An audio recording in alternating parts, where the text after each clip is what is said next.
in New York City to be with your brothers and your sisters at Amazon.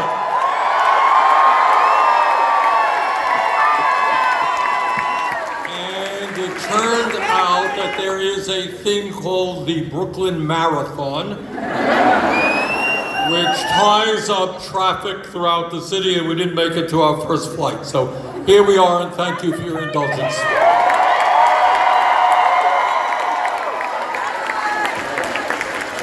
What I want to say to you is it is an honor for me to be here. Yes. Because you are extraordinary American heroes and heroines.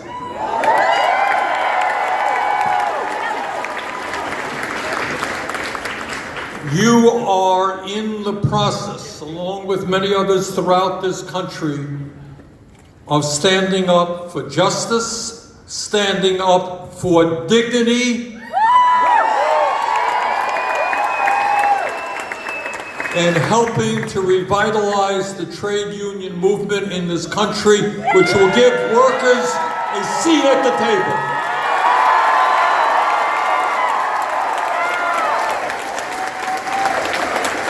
How extraordinary it is that in the last couple of months, 28 Starbucks coffee shops have successfully organized.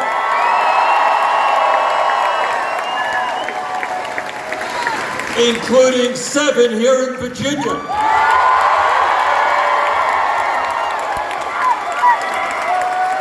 Who knew? Virginia.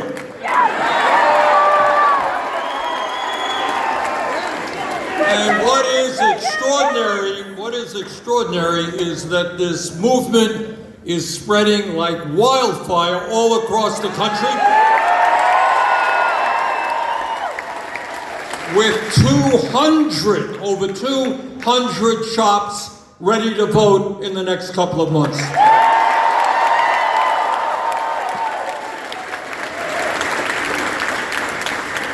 Now here is the easy part of this whole discussion. And the easy part is that those of you who work for Starbucks are working for a very profitable corporation whose profits increased by 31% last quarter.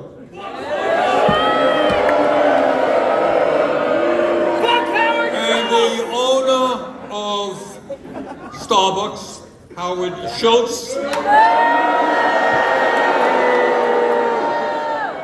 became nearly $1 billion richer during the pandemic.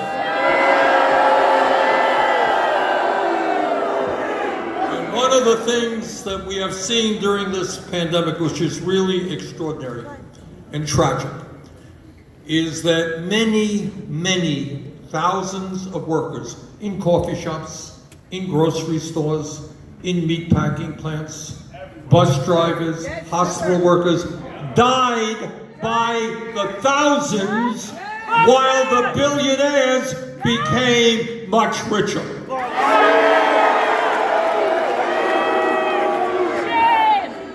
And what this movement that you are helping to lead is about is to say that we are going to have an economy that works for all, not just Howard Schultz and other billionaires.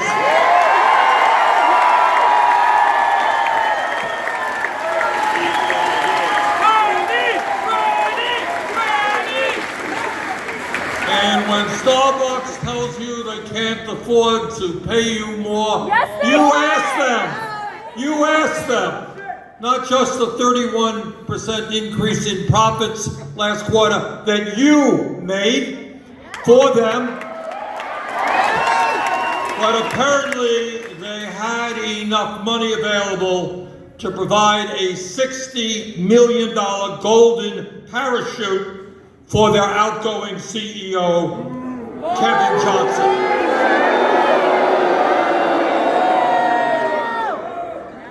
And now, apparently, they have millions more to hire anti-union consultants and lawyers to try to break the union. What this struggle is about is really not complicated. Yeah, it is about whether we have an economy that works for ordinary people or an economy that works for billionaires, but it is deeper than that. It is whether you as workers have a say on the job and a seat at the table.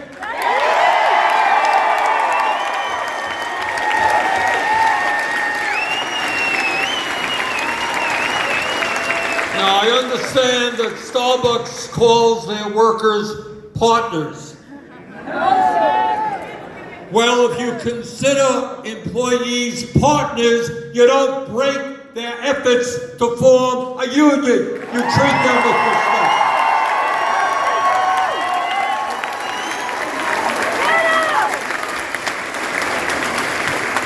And I'll tell you what this is about. Money is certainly an integral part of what this is about. They want their owners and their stockholders to make as much money as possible, and they do that by paying wages and benefits as low as possible. But the issue goes even deeper than that. Sure. What a union is about, and this is not just rhetorical, it is about dignity in the sense that people are no longer cogs in the machine.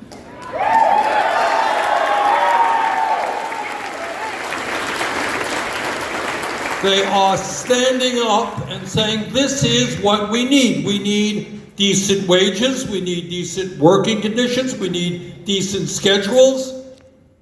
Yes! And we want to be heard. And the way we are heard is through collective bargaining.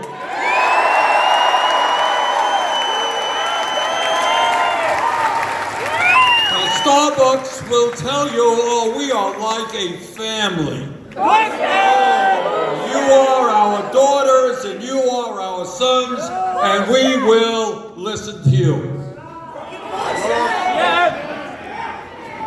What this is about, again, it's not just money, it is about power. Yeah! It is about whether they have the right to do anything they want. And it is time, in my view, not only at Starbucks, but all over this country, that working people stand up and say, we are not machines. We are not robots, we are human beings. We want to be treated with respect.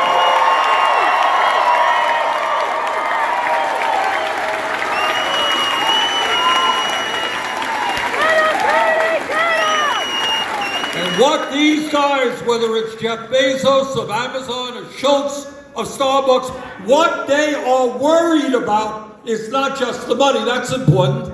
They are worried that all over this country, because of your efforts, people are going to stand up and say enough is enough.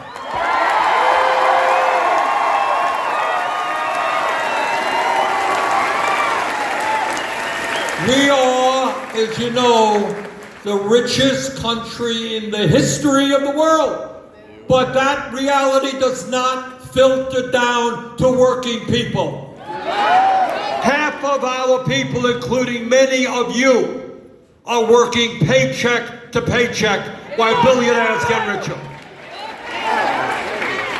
70 million Americans are either uninsured, can't afford health care, or are without insurance completely.